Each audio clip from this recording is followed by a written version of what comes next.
লা ইলাহা ইল্লাল্লাহু মুহাম্মাদুর রাসূলুল্লাহ। ইফতারের সময় হলো রে। আসরের নামাজ পড়ছস? হ্যাঁ, এই টাইমে এত কাজ দেখা লাগবে না, ঠিক আছে? রোজা রমজানের দিন আসরের পর থেকে মাগরিব পর্যন্ত ইফতার তৈরি করবি, ইফতার নিয়ে দিবি সামনে, এর মধ্যে সওয়াব কালাম আছে, ঠিক আছে? এত কথা কই না, তো ভালো লাগে না আমার। আরে এই নামাজ না কোনো কথা কবে, আমি নামাজ পারি না, এটা না কথা ককে। নাউজুবিল্লাহ নাউজুবিল্লাহ। তোর তো আল্লাহ নারাজ হয়ে যাবো। হ্যাঁ, নামাজ পারিস না, নামাজ শিক্ষা লাগবে না? হ্যাঁ, বিয়ের বয়স কতদিন হয়ে গেল? নাতি পুতি দাদি হয়ে গেছিস তুই, এখন নানি হচ্ছিস, দাদি হচ্ছিস, এক পাও তোর এখন কবরের দিকে অগ্রসর, আর তুই এখন পর্যন্ত কইতাছিস নামাজ জানিস না। কোন কালে আর নামাজ শিখবি? আচ্ছা রে পেছাল পাইরো না, তো জ্ঞানা পেছাল আমার ভালো লাগে না। আচ্ছা শোন, তোর কি মরবে লাগবো না? হ্যাঁ, তোর লোক বিয়ে না বসে যদি মনির লোক আমার বিয়ে হইতো আমি শিখিতাম। মনির ভালো নামাজ পড়ে না। হ্যাঁ, মদ খাই, গাঞ্জা খাই, আনন্দ ফুর্তি হে হো করতো, খুব ভালো লাগতো তোকে নিয়ে। কিন্তু মোর মতো এই পরেশগারের ঘরত পইড়া তোর কষ্ট হয়েছে আর মোরও কষ্ট হয়েছে। মুই না পারছো ঠিকভাবে শরিয়া মানে চলতে, আর তুই না পারতাছিস ইসলাম মানে চলতে। শোন, তুমি চাও নাকি আমার তালাক দাও? তো বুড়া বয়সে আমার নামাজের কথা বললে আমার রাগ ওঠে। আমি তো তালাকে দিমু, আমি তো তালাকে দিমু। তুই যদি ইসলামে পরিপন্থী ভাবে না ঢোকস, তে তোকে আমি তালাকে দিমু। দাও তালাক। এই রোজা রমজানের মাঝে তোর মাথার টুপি আছে? এই মনির, মাথার টুপি আছে? মনির করে। এই মনির তোর কি করবো? মনির তোর কি করবো? মনির তো বড় দুটা কথা শুনে দিব। কি আছে ভাবি?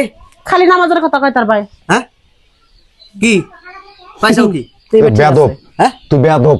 নামাজ যার যার ব্যক্তিগত ব্যাপার, তোর ব্যক্তিগত ব্যাপার। তো তো ব্যক্তিগত। এই আমি তোর বড় ভাই, তোকে নামাজের দাওয়াত না দিলে আমার গুনাহ হবে না? আমি গোটা বাড়ি মিলে তোমার দাওয়াত দেওয়ার টাকা তুমি দাওয়াত দিবে, তাই তোকে নামাজ কালাম পড়া লাগবে না? এটা আমার ইচ্ছে। এই বাড়িটার কোনো বরকত আছে? হ্যাঁ? বরকত আছে বাড়িটা? বরকত কোন জায়গায় কমছে? কোন জায়গায় কমে নাই? এই অসুখ থেকে আমি কিছুদিন আগে উঠলাম। এটা তোমার তোমার ব্যর্থতা। তুই কয় জায়গায় চাকরির দরখাস্ত দিল, তো চাকরি হয়েছে? আমি চাকরি করবো না, হ্যাঁ, চাকরি করবো না। তোকে আল্লাহ তো কোন মুখ খুলে তাকায় না, কেরা কইছে? এই জন্য তোর চাকরি হয় না। কেরা কইছে? এই দেয়ার মনত শান্তি নাই। হ্যাঁ?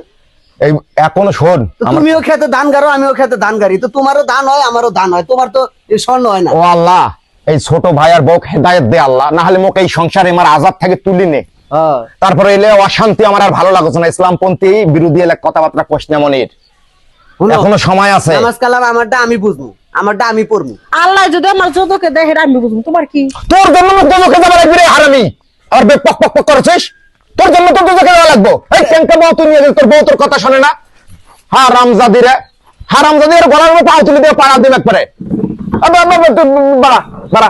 মনির আমারে কইতাছে, কয় ভাই যারা কয় এটা হলো নামাজ পড়বো না। তখন বাড়া, আমিও নামাজ পড়বো। আমি ভুল হয়েছে ভাই, এটা তোকে কওয়া লাগবে কেন? আসলে বুঝি নাই ভাই, বুঝি নাই। আচ্ছা কি সবারই নামাজ পড়ার না পুরো? হ্যাঁ, রোজা রমজান ধর ভাই। ভাইটাই করে গেছে। ঠিক আছে, বউ ঠিক আছে। ভালো হ, ভালো হ, ভালো হ। দুনিয়ার দিন দিকে শেষ আর কয় দিনের? এই এখন মৃত্যুর পথে এক অগ্রসর হইতাছি, আর কয় দিনের নামাজ কালাম পড়ো। আল্লাহ যে কয়দিন বাঁচে রাখছি, নেক হায়াত দান করুক, এটা দোয়া করো, তাহলে পরকালেও শান্তি পাবেন, দুনিয়াতেও শান্তি পাবেন। আচ্ছা ঠিক আছে, আমি উজু করে আইতেছি। নামাজ রাস্তা থেকে রোজা করবেন। সবাই নামাজ কালাম করেন, রোজা করেন, কারণ সবারই একদিন মরণ লাগবো, এই পৃথিবী ছাড়তে হইব, ওই অন্ধকার ঘরে যায় বসবাস করা লাগবে, জীবন কা জীবন।